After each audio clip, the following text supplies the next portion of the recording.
Mall of America. It's home to world-class shopping, great dining, and amazing attractions and events. And these are our stories, presented by Bloomington, Minnesota Travel and Tourism. Welcome, everyone, to this episode of So Much More. We're really excited about the stories, the information we're going to share today. I am your host today, Dan Jasper, and I am joined by my colleague and co-host, Jill Renslow. Jill, how are you doing? I am fabulous. Great to be with you again today. Well, it's good to see you, and we're in Minnesota, and it is cold outside again. Mm-hmm. It is cold, and so everybody's thinking about travel and getting out of the cold. So super excited about this conversation. I am too, because people are envisioning paradise, right? And where to go for spring break. And it's right around the corner. So we're lucky to have as our guest an expert in this realm, Kyle Potter, who is the executive editor of Thrifty Traveler. Kyle accumulates more than 100,000 miles a year in air travel, which I find astounding. That's crazy. And has visited more than 30 countries. He has a passion for travel, and he understands something that most of us don't understand, the confusing world of travel, airlines, points, miles, rewards, all of that stuff, right? Welcome, Kyle. How are you doing? I'm great. Thank you so much for having me. I'm excited to talk shop with you all. Yeah, it's going to be fun. And you are an expert in this area, correct? If you say so. No, you know what? I've been doing this for full time. I mean, this has been my work, is helping people travel for the last 6.5 years. So I hope you can call me an expert in it after 6.5 years. If you can't, I might need to start looking for new work. Yeah, I think you're good.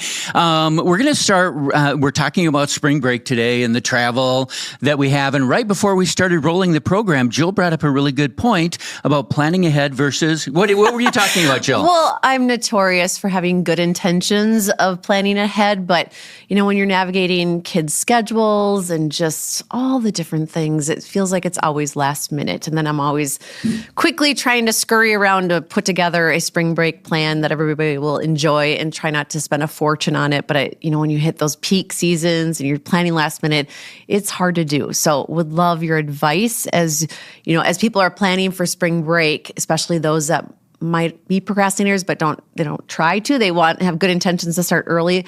Where, being now it's the first part of the year, people don't have things booked. What is your advice? You ready for a really unsatisfying answer? Yes. Do we have a choice? It depends. Okay.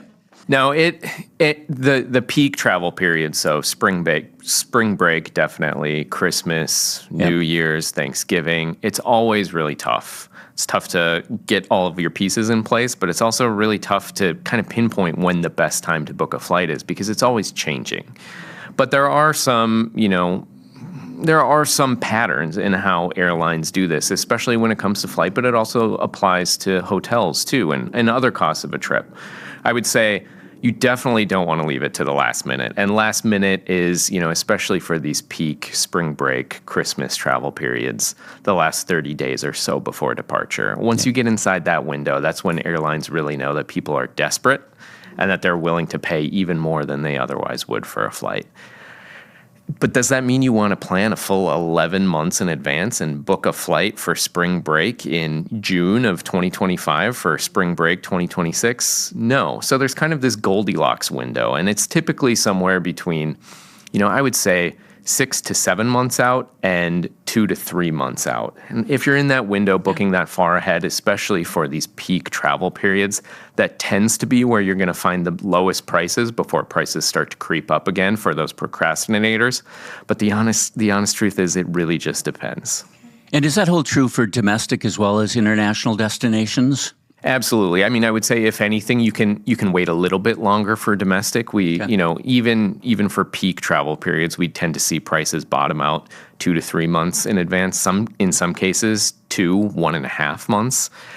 So you can afford to wait a little bit longer sometimes for domestic travel destinations. But you know what? If you're looking to get to Phoenix, in late March, and you're looking in early March or even late February, odds are you're going to see a price that you don't really like because everybody's trying to get to Phoenix or Miami or Fort Lauderdale or Fort Myers or wherever. Yeah. So you talk about kind of the months, like those timestamps of when you should look. What about days of the week? 'Cause I know we live in the world of the retail cycle. And of course, during Black Friday that weekend, it's kind of like you have Black Friday, then you have Cyber Monday, then you have Travel Tuesday. And it's like, that's the big day to book travel. But, during the week, what are those weekdays that they drop the best deals where people should be looking for those travel opportunities? I have accepted at this point that I'm going to go to my grave screaming, there's no best day to book flights. Okay. But there's not.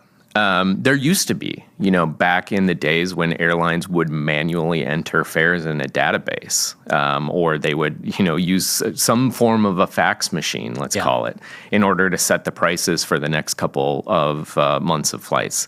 That isn't the case anymore, and it hasn't been for decades now. Everything in flight prices is changing not just by the hour, but by the minute, and in some cases by the second, which means that there's no best day to book flights.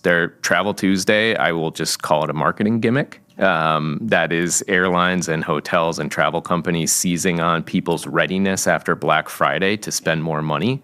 And people just kind of go into those days believing that they're going to get the best deal. And so caution goes out the wind and you book it because you think you're getting the best deal. This idea that Tuesdays, any day, any week of the year, any month of the year is the best day to book flights also hasn't been true for a really long time because, again, airlines are constantly changing and manipulating, and millions of Americans are booking flights every hour of every day, so prices are constantly on the move. The best time to book a flight is when you find a good deal. Timing does still matter, but the timing really has less to do with when you book the ticket. It's when you put your butt in that seat on the plane. Yeah. And so Tuesdays are important because that is an off-peak travel day. Americans who are, flying somewhere for work or even for vacation, they love to depart on a Monday. They love to come back on a Sunday. If you can avoid those days and get on the plane on a Tuesday, a Wednesday, or even a Saturday, that is really the ticket to savings. Gotcha. So less about when you book, but looking at the flight departures and arrivals will really make a difference. Good. Because I'm a sucker for those marketing ploys. So obviously. Understandably. And they work, right? They Yes. work. You're executive editor at Thrifty Traveler, and you're sharing some tips with us today. Tell us a little bit about Thrifty Traveler and thriftytraveler.com and how that helps travelers with their needs. Like we just covered, this is confusing. And there's a lot of misinformation about how airlines set their prices and what you can do and what you can't do to get a good deal. And we just try to cut through all of that. And we do that in a couple of ways. There are the things that I do just kind of running our website, which is publishing guides about how to actually find a good deal, how to use a tool like Google Flights, which is far and away the best search engine to find the best deal on flights, how to redeem airline miles and make sure you're not getting ripped off by the airlines who think, you should be paying 50,000 points to fly from Minneapolis to Las Vegas when really you can probably do it for 10,000 round trip or less. Okay. And all of the tips and tricks and secrets and hacks that we feel like people need to know because our mission really simply is just to help people travel more for less. So we do that on our website, but we also do that with a subscription service where, you pay us $99 a year and we send you all of the best flight deals that we can find from your home airport every single day of the week, 365 days a year. As part of that subscription, can you also put down your preferred destinations and have it customized at all, or? You can't, and here's why. Because what we find is that we hear from a lot of people about this, that I just want to get a cheap flight to Cancun or I want to go to London. And those are the only alerts that I want. Yep. And odds are we will find you something that's going to work. But by letting you filter out everything else and only get those flight alerts to London, you're going to miss a lot of incredible deals.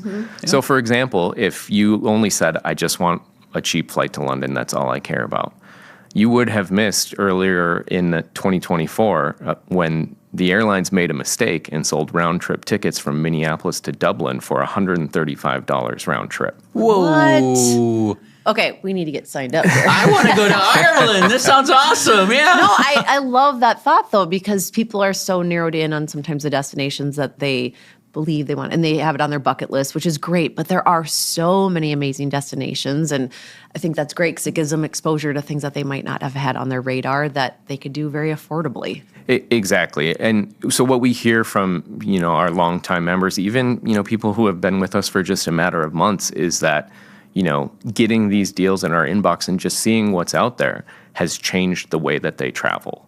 And the key to saving on travel, if there's one silver bullet, it's just flexibility. Now, that can be flexibility in when you travel. Say you're willing to depart on a Tuesday instead of a Monday. That kind of flexibility is great. That can save you $100 or more on domestic airfare. But the best kind of flexibility is just the willingness to go wherever a deal will take you. If you're willing to kind of leave your bucket list behind, at least temporarily, and open yourself up to, going to new destinations if the price looks right, and, willing to let that flight deal guide you, that is the key to, traveling for quite literally pennies on the dollar. Yeah. And are you guys scraping all of the content for all the airlines, all the hotels, or do you have specific partnerships with specific airlines and hotels? Airlines don't like us. I mean, and this gets back to what we talked about with Travel Tuesday and other marketing ploys like that, is that airlines and hotels never advertise their best sales. They never advertise their best deals. Everything that we see for, whether it's $135 round trip, which was a mistake. The airline did not intend to sell that for what should have been a $900 or more round trip flight. Or, being able to fly from, Chicago to Tokyo for under $600 round trip. That's a result of airlines deciding, what, Delta decides that in Chicago, they really want to stick it to United and American and try and poach some of their customers by offering, otherwise loyal American or United customers a really great deal. So we don't partner with airlines because if we did, we wouldn't be able to give people these amazing deals. Great. That's a really good point. You grew up in Minnesota. You're a Minnesota kid, right? And up on the North Shore, Duluth, and you've spent time here in the Twin Cities. I would love to hear your insights on our airport, because as we look out our studio window right now, there's the airport right there. We are right next to MSP International Airport. We love it. We think it's awesome. What are your thoughts on our airport? Oh, it's one of the best airports in the country, if not the world. And I'm very biased. I grew up in Minnesota. I now live, a 6-minute drive from the airport, and probably a 6-minute drive from you all too. Love that. So the proximity is definitely in my favor here. But it truly is a world-class airport for a couple of reasons. I mean, they're constantly working on improving it to a degree that other airports, not more than a couple hours away by plane from here, are not doing. Yep. But I think most importantly for us Minnesotans who are trying to get through the winter, the ability for this airport to keep planes moving on time when they get 20 inches of snow in a single day is absolutely incredible. There are airports across the country that get a fraction of the amount of snow that we do, if they get a flake of snow at all, that are just completely unable to keep up with any inclement weather. And, my hat's off to the entire operations team at our airport. Minnesotans are absolutely blessed by what we are able to do here. Agreed. Can you talk a little bit about, and I agree, we oftentimes during a snowstorm will look out our windows and watch them. They are a machine, right? Clearing that snow. What makes it so convenient for those coming to Mall of America on spring break who might be flying into MSP? Can you talk about that journey and some of your observations? I mean, the light rail is fantastic, right? Yeah. I mean, being able to get here in one stop or two is amazing for people to get to the basement level and then just start shopping. The fact that you can do it on a layover, if you want to, if you have even I would say 2 hours to kill, I would very gladly if I wasn't a 6-minute drive away. Spend a layover coming over here to grab something to eat, get out of the airport, get a little bit of fresh air, but explore, a premier shopping destination in the world. Yep. And we have a lot of people that do fly into MSP and they're on a layover and they venture over here, right? As they should. And it's so much fun. Do you have some memories of the mall since you grew up in Minnesota? What's kind of a fun memory? Yeah. I have two that come to mind. Before I became a journalist and a traveler, I played a lot of music. But before that, I told myself at 5'10" that what became a 5'10" human being, that I was going to be a professional soccer goalie. My parents were good enough to tell me that that wasn't realistic, but that's great. But that started because, I decided I wanted to start playing goalie, and I bought my first pair of goalie gloves at Oshman's here at the Mall of America. Which, I don't know when that closed. Maybe you all can tell me. I'm guessing it's been at least 20 years. But I very vividly remember. It's been a while, yeah. But it was, before its time, because it was super interactive, and it was a great sports retail destination. It was, yeah. No, and I very vividly remember walking through Oshman's more than once. But that visit in particular, which, really kind of set the course for the next 10 plus years of my life and what I thought I would be. And more recently, one of the highlights of, not just my time at Thrifty Traveler, but my entire career has been partnering with Make-A-Wish Minnesota and running their mileage drive in 2020.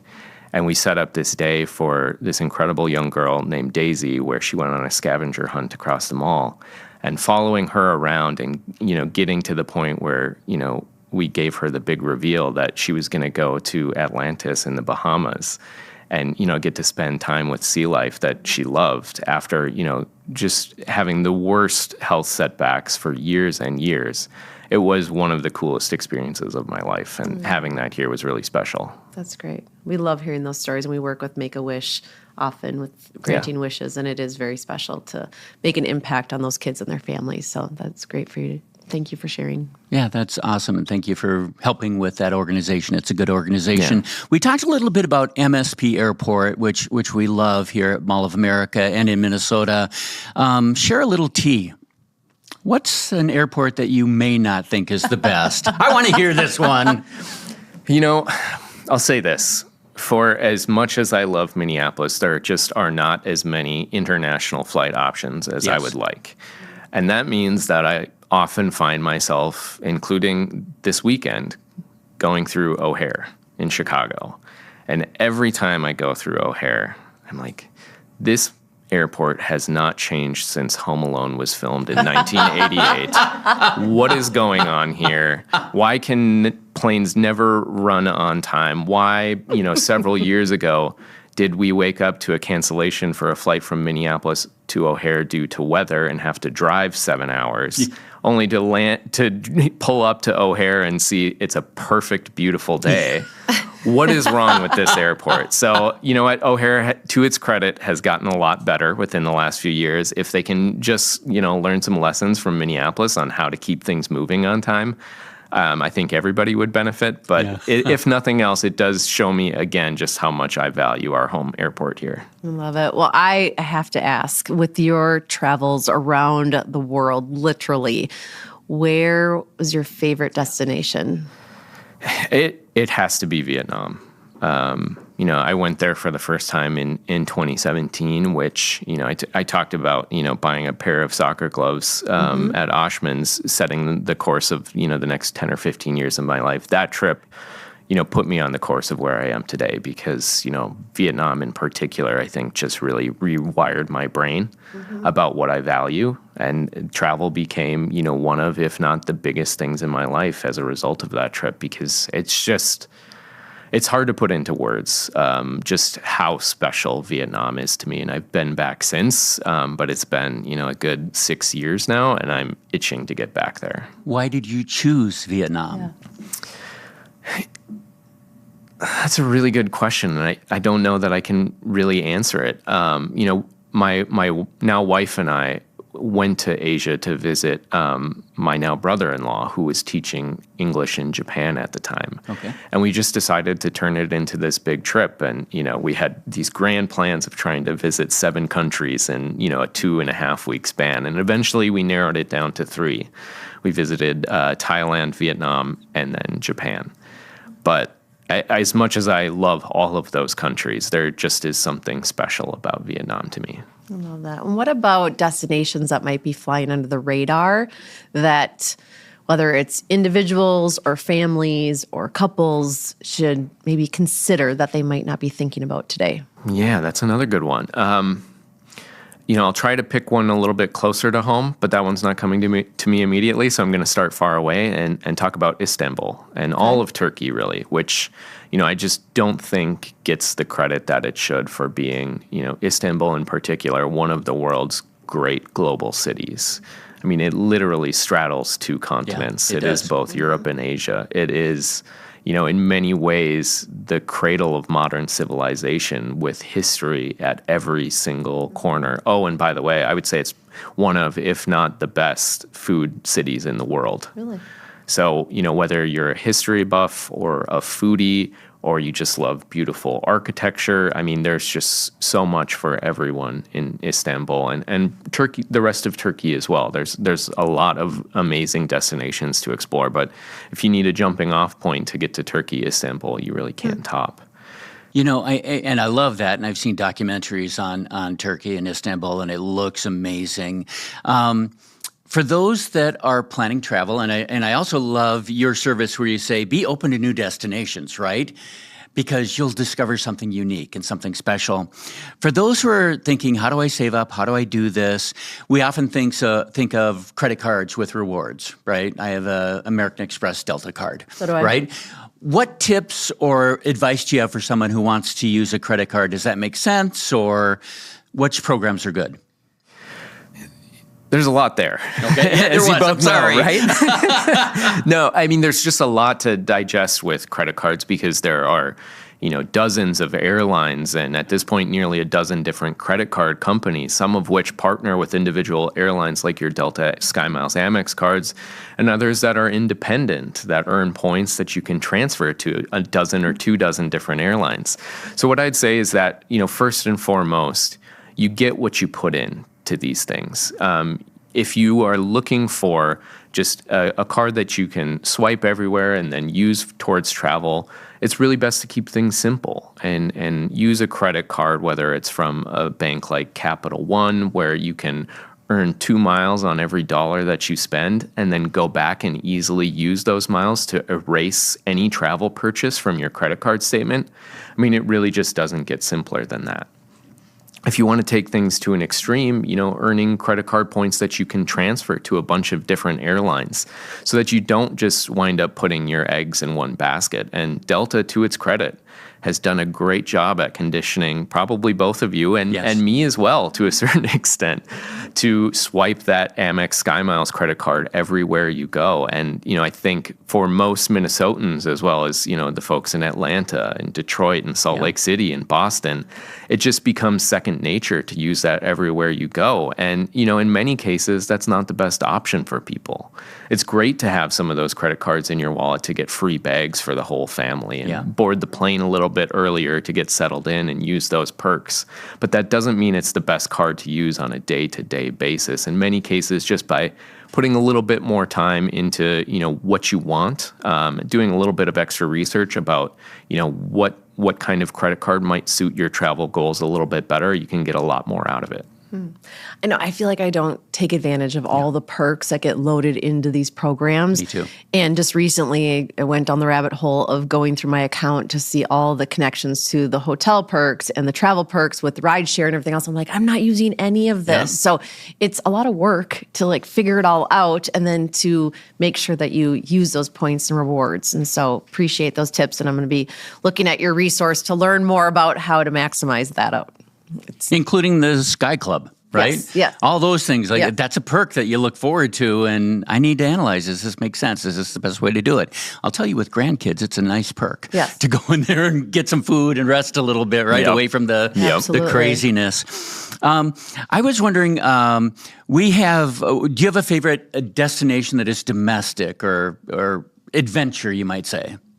I don't think I'm going to blow any minds by saying Hawaii is pretty awesome. Yeah. But I don't think the island of Kauai gets enough credit. I think a lot of people default to Maui in particular, Oahu as well, Oahu being the one with the most nonstop flights from the mainland. But Kauai really is my favorite of the main 4 islands that I've visited. is one of the most beautiful places, not just in the country, but in the world. I mean, the lush greenery, the rocky canyons in Waimea Canyon. If you're a hiker, it's some of the best hiking that I've personally ever done. Okay. If you're not a hiker and you just want to stay in the car, even just driving Waimea Canyon is an incredible experience. The vibe on Kauai, though, it just is so laid back. There's the phrase island time, which you hear not just in Hawaii, but plenty of other destinations too. But Kauai takes it to an entirely different level. Well, I have a feeling Dan is going to tap into more of your expertise because he has a Hawaiian vacation coming up, and so I do. he'll probably First wanna know time all ever. those destinations. Are we about to make this podcast go an hour? Yeah, just talking about just Kauai. might be We right. could Yeah. just talk about that. But I really want to tap into your expertise. When it comes to traveling, we're all looking for those hacks to make the experience easier, more enjoyable. And there's so many things that are out there. You get caught on social media and taking a look at what travel influencers are doing. And obviously going to your site and being able to dive in deeper, I think will help all of us become better travelers and prepare better. But other travel hacks that you have, obviously traveling to so many destinations that you do, you've probably learned ways to streamline things a bit. So anything else you'd like to share with our viewers and listeners? I think one of the most stressful parts, two of the most stressful parts of any trip to the airport is luggage and then security. And it just sets a terrible tone for any trip. And, I'm going to start off with a caveat that packing in a carry-on bag is very difficult. It can be impossible, especially for families who just have so much that they need to bring with them. But for many people, checking a bag is just default. It is reflex. It is, my bag is this big, it's going to get packed full. And so I would challenge anyone who feels like maybe they should give it a try, even if it's just on a short domestic trip coming up. Try packing in just a carry-on bag. Because if you can cut down on the amount of shoes that you bring and pack smaller, sorry, That's a challenge. I know. If you can pack, smaller toiletries so you don't need those bigger bottles of liquid, being able to skip that bag drop off and just go straight to security saves you time. It saves you money. It saves you the stress of potentially losing all of your belongings. If the airline screws up and all of a sudden you've got to go find a Target somewhere to buy a couple of days worth of clothes and toiletries. It saves you time at the airport that you're flying to because you don't have to wait 20, 40 an hour to wait for your bag to come down that carousel. So it sets the tone, again, if you are able to be able to do it. And I will say, my wife and I travel exclusively with carry-ons, including for 2 or 3 week international trips. Wow. How do you possibly do that? A lot of practice. And it starts with that quick domestic trip where you just challenge yourself. Because I would challenge you, the next time you pack in a checked bag and you take a big trip, do some inventory when you get home and pick out the things. Oh, for sure. I What never did you use do? everything. Sorry, not to put you on blast, but Guilty as charged. I never use everything that I bring because I just in case you need to have those extra pieces. And this is the thing about packing is whatever amount of space you have, whether it's a smaller carry-on or the biggest check bag that the airlines allow, you are going to fill every single square inch of that bag. Yeah. So if you limit yourself to a carry-on bag, at least starting with that shorter domestic trip, I think everyone would be surprised at how much they can cut out of what they pack and still have everything that they need. How about any tips for I'm thinking spring break again, families that are traveling domestically, hopefully here to Minnesota and Mall of America, but any tips, hacks on parking, on hotels, anything like that? The light rail really is marvelous for getting to the airport. There's I think it's called Park, Ride, and Fly, where you can park in some of the downtown ramps in Minneapolis. So if you're coming from, northern suburbs, western suburbs, getting to, one of the downtown ramps, parking it's an astonishingly reasonable amount. I couldn't tell you what it is off the top of my head. And then riding the light rail to the airport, I mean, you can save so much money compared to, the, $30, $40 a day in parking here at MSP. And, the same is true at many other airports across the country as well. So that's a big one. So I have a final question, if that's all right, and it's for good. both of you. If you could take 2 dream trips in the next year, what would those destinations be? And I'm going to start right over here. This is going to sound like a brag, but I can't not make it sound like a brag. My wife and I have been trying to get to South Africa for as long as we've been together, which is more than 10 years now. And by the time everybody is listening to this, we'll be on our way there. So awesome. that is really special that we're able to make that happen this year. So I'm really looking forward to that. And one other dream destination. The other thing is that my wife and I have a goal to hit all 7 continents by the time that we're 40. So we've got a good 5 years. But Antarctica, go figure, is number 7. So we've got 5 more years to figure out a way to get to Antarctica. Wow. Okay, I'm way behind, first of all, in those continents. Well, if those are dream vacations, and he's a travel expert, those should probably be our dream vacations. But Hawaii, you hit one of them. We were supposed to go there on spring break during COVID, and it got canceled, and that's still on our list to get back, because we have not been there yet. And Australia is a dream vacation of mine. I've always wanted to go to Australia. So I have a whole long list. So just to say 2 is hard, because I love to travel, and we've really tried as a family to just try different destinations. You have your favorites that you go back to, but there's just so many amazing destinations. So excited to continue to travel, but like I said, I've got a little catching up to do. So we're going to work on that. And I will tell you, quite honestly, Antarctica's not on my list. I'd say that's probably not. I like to go warm if we can go warm. It doesn't sound as exciting when it's been like -20 here for the last week. Right. I don't want to go right now. 5 years from now is going to be fine, I think, and hopefully, in like July instead of January. Oh, very fun. I would love to go to Japan one day. I've had some friends that have gone there, and they say it's just an amazing country. And I would love to go to the Nordic Scandinavian countries, because that's kind of my heritage. I've never been there. I'd love to try that as well. Thank you for your time today, Kyle. This has been enlightening. It's been a fun experience. We'd encourage everyone to visit thriftytraveler.com. Tons of tips, tons of good travel ideas on there. And to look at the subscription too, because for $99, you might end up finding a destination on this planet that is going to amaze and change your life as well. And thank you, Jill, for joining us on this conversation again today. I'm ready to start doing some shopping online, look for some travel. I am too. I think I'm going to go sign up for Thrifty Traveler this afternoon. You'll have a new subscriber. That's all I'm saying. And for all of those listening and watching today, thank you for joining so much more. We invite you to subscribe, to share, to like our podcast, and be sure to check out thriftytraveler.com. Kyle, thanks so much again. Thanks for listening to So Much More, a Mall of America podcast. Subscribe wherever you find your favorite podcasts. This show is presented by Bloomington, Minnesota Travel and Tourism.